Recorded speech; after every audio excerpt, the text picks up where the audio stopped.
Olá, eu me chamo Camila Santos Lima Brandão, sou aluna de Iniciação Científica do Laboratório de Termodinâmica Aplicada da UFBA. Tenho como orientadora a doutora professora Ana Cristina Moraes da Silva e como co-orientador o mestre e professor Fábio Costa. Meu trabalho teve como título Microeletrodos de circuito impresso com tinta de grafeno e líquidos iônicos. Bom, falando um pouquinho sobre o meu trabalho. Ele teve como foco eletrodos impressos com tintas de carbono, os quais são uma tendência crescente no mundo atual, devido à sua velocidade de análise, versatilidade, sua aplicabilidade, seletividade e seu baixo custo, porém enfrenta alguns desafios tecnológicos. O objetivo desse trabalho foi de preparar esses eletrodos impressos baseados em tintas condutoras de grafeno, modificadas com líquidos iônicos, os LIs, com foco em íon de cadeia reduzida, limitando a 3 carbonos e cátions amônios primários e secundários. Sobre a metodologia aplicada neste trabalho, aqui estão dispostos os líquidos iônicos utilizados, com suas respectivas abreviações, as quais serão tratadas daqui em diante, as suas respectivas estruturas e seu grau de pureza constatado por ressonância magnética nuclear. Bom, ainda sobre metodologia, aqui eu trago como esses eletrodos foram produzidos. A amostra foi feita com tinta comercial mais líquido iônico.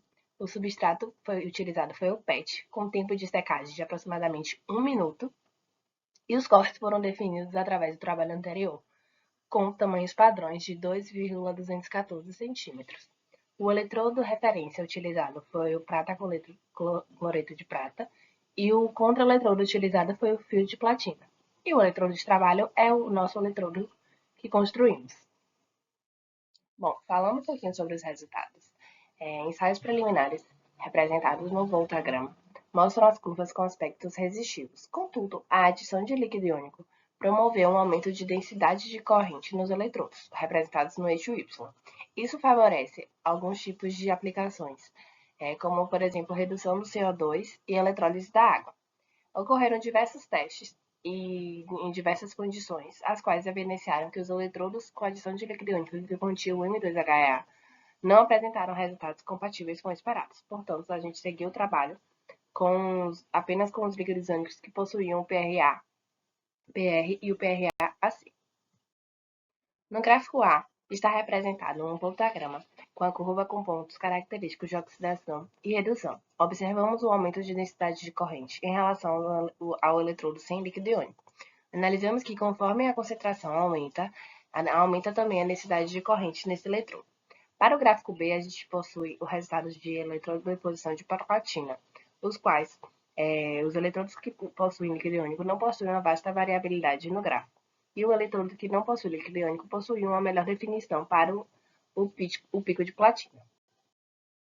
Já nessa situação, para o gráfico A, a gente tem o comportamento do eletrodo que possui líquido iônico PRA-PR, o qual a gente percebe que o aumento da concentração não influencia tão bem na curva, a qual a composição 6% possui uma melhor curva definida. Já para o gráfico B, a eletrodeposição de platina, a gente percebe que houve uma melhora nos picos com os eletrodos com líquido iônico, porém, ainda assim, os eletrodos sem líquido iônico possuem uma melhor definição desses picos de eletrodeposição.